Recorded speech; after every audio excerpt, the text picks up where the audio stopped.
السلام علیکم اسٹوڈنٹس، آج کی ویڈیو میں ہم دا ڈیفوڈل جو کہ ایک خوبصورت پوئم ہے ورڈزورتھ نے لکھا ہے، اس پوئم کی ایکسرسائز دیکھیں گے۔ اس کی ٹرانسلیشنل ویڈیو میرے چینل پہ موجود ہے، اگر آپ نے وہ نہیں دیکھا تو وہ وہاں پہ جا کے وہ ویڈیو ضرور دیکھنا، وہاں سے آپ کا کنسیپٹ تقریباً کلیئر ہو جائے گا۔ تو آج ہم اس کی ایکسرسائز پہ فوکس کریں گے۔ ایکسرسائز میں فرسٹ آف آل ہمارے پاس آتے ہیں شارٹ کویسچنز۔ شارٹ کویسچن میں فرسٹ کویسچن یہ ہے کہ is there any personification in this poem? If yes where? یہاں پہ اس پوئم میں کوئی پرسنیفیکیشن استعمال ہوا ہے؟ اگر ہے تو بتائے کہ کہاں پہ ہے۔ اس سے پہلے جتنے بھی میرے پختون بہن بھائی ہیں وہ اس ویڈیو کو ضرور لائک کریں۔ تو اس جواب کا آنسر ہم لکھیں گے یس there is an example of personification in the poem۔ یہاں پہ اس پوئم میں پرسنیفیکیشن استعمال ہوا ہے۔ in the first stanza of the poem کے پہلے سٹینزا میں the last line describe the daffodil، یعنی پوئم کا جو پہلا سٹینزا ہے اس کا جو لاسٹ لائن ہے وہ ہمیں ایک پرسنیفیکیشن کا ایگزامپل دیتا ہے، جیسے کہ وہ کہتا ہے کہ fluttering and dancing in the breeze، کہ وہ ہوا میں ناچتا ہے، ڈانس وغیرہ کرتا ہے۔ اب دیکھیں یہاں سے پرسنیفیکیشن کا جو کنسیپٹ ہے وہ کلیئر ہو جائے گی آپ کے ذہن میں۔ اب دیکھیں ڈانس جو کرتا ہے وہ تو ہیومن کرتا ہے۔ اب یہاں پہ بات ہو رہی ہے ڈیفوڈل کے، گل نرگس کی، یعنی ایک پھول ہے اس کی بات ہو رہی۔ اب پھول جو ہے یہ پھول ہے، انسان تو نہیں ہے، لیکن جب بھی ہم کسی ایسی چیز کو انسان کی طرح توجہ دیتے ہیں تب یہ جو ٹرم استعمال ہوتا ہے اس کو کہتے ہیں پرسنیفیکیشن، which means they are moving back and forth because of the gentle wind، یعنی جس کا مطلب ایکچولی یہ ہے کہ وہ ہوا کی وجہ سے آگے اور پیچھے جاتے رہتے ہیں، ٹھیک ہے۔ سیکنڈ کویسچن ہمارے پاس یہ ہے کہ write at least 2 lines showing simile، کہ 2 لائنز آپ ایسے لکھیں جس میں سیملی استعمال ہوا ہو۔ اب سیملی کیا ہے؟ سیملی یہ ہے کہ جب بھی ہم کسی کے، اس کو اردو میں تشبیہ کہتے ہیں، جب ہم ایک چیز کو دوسری چیز کے ساتھ تشبیہ دیتے ہیں اس ٹرم کو کہتے ہیں سیملی۔ تو یہاں پہ جو فرسٹ سیملی یوز ہوا ہے آئی wander lonely as a cloud, میں بادلوں کی طرح گھومتا رہا۔ تو یہاں پہ جو بادل ہے، اب یہ پوئٹ کہہ رہا ہے، یہاں سے مطلب آئی جو ہے پوئٹ، یعنی جب پہلے سٹینزے میں پوئٹ کہتا ہے کہ I wander lonely as a cloud, میں بادلوں کی طرح اکیلا بھٹکتا رہا، تو وہ بادل تو نہیں ہے، ٹھیک ہے، لیکن وہ کہتا ہے کہ بادل کی طرح میں بھٹکتا رہا۔ اس کے بعد continuous as the stars that shine, اور اس کے بعد یہ کہتا ہے کہ مطلب وہ اسی طرح ستاروں کی طرح کنٹینیوس، یہاں پہ بھی کیا ہے؟ سیملی ہے۔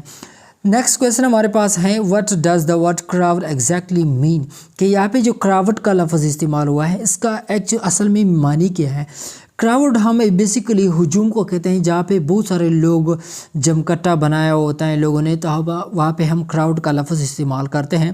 تو یہاں پہ the word crowd means a large number of the daffodil, the countless daffodils spread in a long line the basin, یعنی یہاں سے کراؤڈ کا مطلب یہ ہے کہ بہت زیادہ ڈیفوڈل، اتنا آپ سمجھ لیجئے۔ اس کے بعد ہمارے پاس نیکسٹ کویسچن ہمارے پاس آتا ہے why does the poet compare himself to a cloud, کہ پوئٹ نے، شاعر نے اپنے آپ کو بادل کے ساتھ اس کا جو کمپیریزن ہے وہ کیوں کیا اپنے آپ کا؟ تو یہاں پہ the poet compares himself to a cloud that floats over valleys and hills because he was walking around alone aimlessly۔ تو یہاں پہ جو پوئٹ نے اس وجہ سے اپنے آپ کو کلاؤڈ کے ساتھ کمپیئر کیا کہ مطلب جس طرح بادل تیرتا ہے ویلیز پر اور پہاڑوں پر، اسی طرح وہ بھی پوئٹ بھی چل رہا تھا بغیر کسی مقصد کے، ٹھیک ہے، ایملیسلی، بغیر کسی مقصد کے وہ بھی چل رہا تھا، ٹھیک ہے۔ اس کے بعد ہمارے پاس نیکسٹ کویسچن ہے write the main idea of the poem, کہ اس پوئم کا مین خلاصہ لکھے۔ تو ہم لکھ سکتے ہیں the main idea of the poem is the value of moment that seem insignificant when they are happening but are actually profound for us. Those are the moments our mind recall when we are by ourselves in a gloomy mood, cheering us up. یعنی سارے یہ poem جو ہے یہ خوشی جو مین اس کا theme ہے یا مین آئیڈیا ہے، ٹھیک ہے، یعنی مطلب اپنی زندگی میں جو خوشی کے لمحات ہیں اسے ریکال کرنا، دوبارہ یاد دلانا، ٹھیک ہے۔ اس کے بعد ہمارے پاس سکس نمبر کویسچن جو ہے وہ یہ ہے کہ do you like this poem and why? آپ کو یہ پوئم پسند ہے؟ اگر پسند ہے تو کیوں پسند ہے؟ تو ہم وجہ لکھیں گے یس آئی لائک دس پوئم، مجھے یہ پوئم پسند ہے. I like it because the poet William Wordsworth expresses the feeling of reminiscing about a meaningful moment perfectly. Reminiscing means یاد دلانا، ٹھیک ہے. His thought about the beautiful daffodil represent our memories of events and sight in our life that brought us great جائی.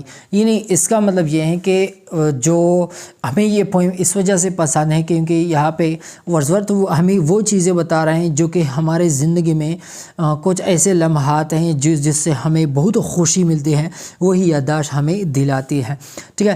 اس کے بعد ہمارے پاس آتے ہیں ایم سی کیوز. ایم سی کیوز میں فرسٹ ایم سی کیوز جو ہے وہ یہ ہے کہ I wander lonely as a cloud here I refers to. تو یہاں پہ آئی جو ہے یہ پوئٹ کی طرف اشارہ ہے، یہاں پہ دا پوئٹ صحیح آپشن ہے.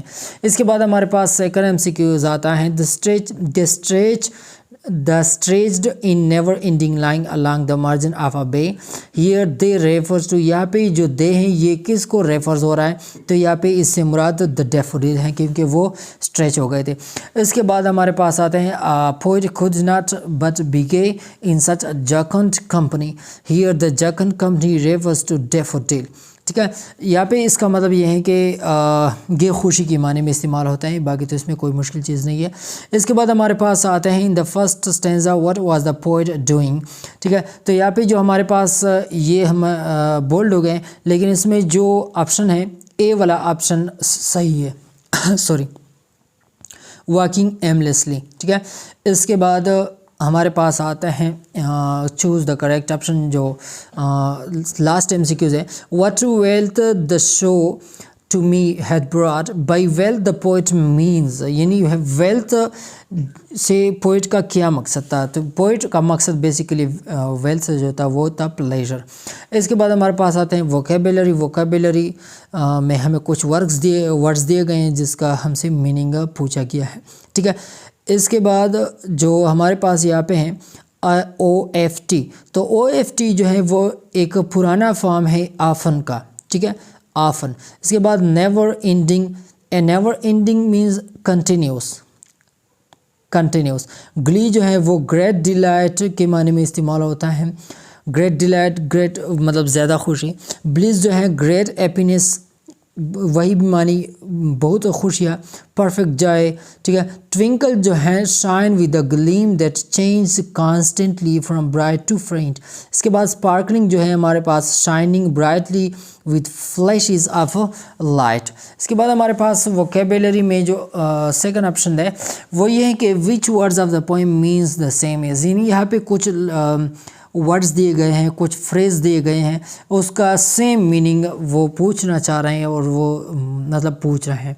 تو نمبرز آف ڈیفوڈل کے لیے ہم سیم میننگ اگر لکھیں گے تو یہ ہوگا ہاسٹ آف ڈیفوڈلز. اس کے بعد گلانس کے لیے ہم گیز لکھ سکتے ہیں.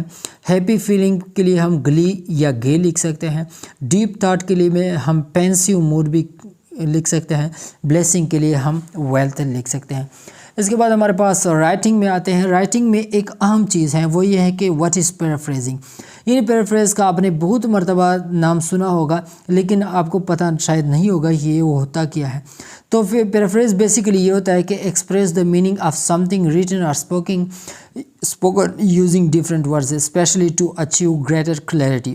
اس کا مطلب یہ ہے کہ جو کچھ بولا گیا ہے یا جو کچھ لکھا گیا ہے ان کو اپنے الفاظوں میں یا مختلف الفاظوں میں لکھے جس کا مقصد یہ ہو کہ اس میں کلیئرٹی پیدا ہو جائے، یعنی وہ صاف ہو جائے. جیسے کہ ہمیں دو لائنز دیے گئے ہیں I wander lonely as a cloud that floats on high o'er vale and hills. اب یہ آسان ہوگا، یا اگر اس کی بجائے میں یہ کہوں کہ in the first stanza of the poem the speaker is taking a walk in nature, he is sad and lonely and compares that loneliness to being like a cloud floating high and by itself in the sky. تو میرے خیال میں یہ آسان ہوگا. پھر یہاں پہ جو پیرافریز ہیں، پیرافریز میں چیز جو ہے نا وہ پروز کی شکل میں ہو جاتا ہے. اچھا، پوئٹری کا ایک الگ سٹرکچر ہوتا ہے اور پروز کا ایک الگ ہوتا ہے. تو پیرافریز جو ہوتا ہے وہ بیسیکلی پروز کی شکل میں مطلب چینج ہو جاتا ہے، ٹھیک ہے. اور جو پوئٹری ہوتی ہیں، اسٹینزا وغیرہ ہوتے ہیں، وہ پوئٹری کی صورت میں ہوتی ہے، ٹھیک ہے. اس کے بعد ہمارے پاس آتا ہے گرامر میں. گرامر میں امپورٹنٹ چیزیں دی گئی، یقین مانے کہ بہت زیادہ امپورٹنٹ ہیں یہ. تو سب سے پہلے انفینیٹیو ہیں اور انفینیٹیو فریز. تو سب سے پہلے انفینیٹیو سمجھ لیتے ہیں کہ انفینیٹیو ہمارے پاس any verb that is preceded by the word to is an infinitive. Here are some example. یعنی آپ نے ورب کا نام سنا ہوگا اور جو بیس ورب ہوتے ہیں، جیسے کہ ہمارے پاس ہوتا ہے ایٹ، گو، سلیپ، ڈرنک، یہ ہمارے پاس کیا ہے ورب ہیں. اور ورب کے بیس فارم سے پہلے جب ٹو آ جاتا ہے تو اس کو انفینیٹیو کہا جاتا ہے. جیسے کہ to love, to eat, to run, to blue, یعنی ٹو پہلے آ جاتا ہے، پھر اس کے ساتھ بیس فارم ورب کہا جاتا ہے تو اس کو کہتے ہیں انفینیٹیو. اس کے بعد انفینیٹیو فریز کسی کہتے ہیں. In the sentence I have a magazine to read, the infinitive phrase to read function as an adjective modifying the noun magazine.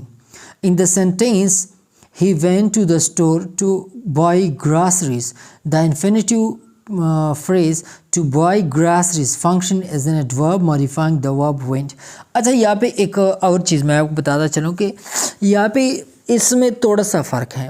یہاں پہ ٹو ریڈ جو ہے یہ کیا ہے، یہ ہمارے پاس انفینیٹیو بھی ہے اور انفینیٹیو فریز بھی ہے، کیونکہ یہاں پہ بیسیکلی ہمارے پاس یہ کیا ہے انفینیٹیو ہے، لیکن یہاں پہ انفینیٹیو فریز کا جو میننگ ہے وہ فنکشن کر رہا ہے، کیونکہ یہاں پہ اس کے ساتھ اور بھی جو ورڈز ہیں وہ استعمال ہوئے ہیں. جیسے کہ میگزین ہمارے پاس کیا ہے ناؤن ہے، اور ٹو ریڈ میگزین کے معنی میں استعمال یعنی اس کے معنی میں اضافہ کرتے ہیں تو اس کو ہم ایڈجیکٹیو کہتے ہیں.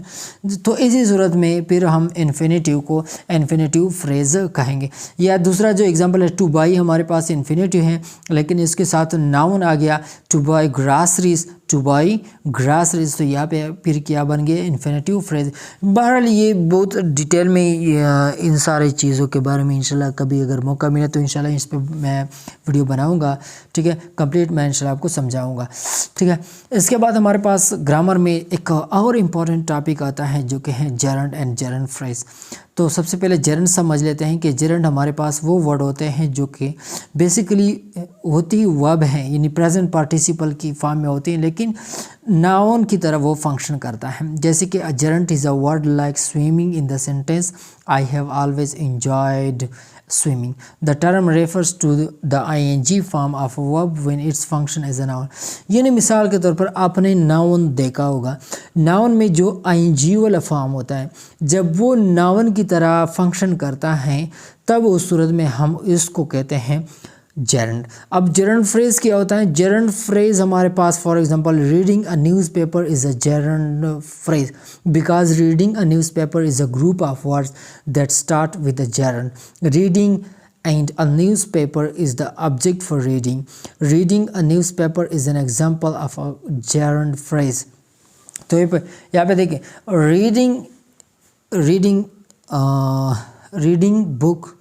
Reading books is a good habit. تو یہاں پہ ریڈنگ کیا ہے ہمارے پاس جرنڈ ہے، لیکن اس کے ساتھ اور بھی ورڈز استعمال ہوئے ہیں، ریڈنگ آ نیوز پیپر. تو یہ ایک تقریباً ایک فریز بن گیا، ایک سٹرکچر بن گیا. تو اس صورت میں ہم کیا کریں گے، اس کو جرنڈ فریز کہیں گے.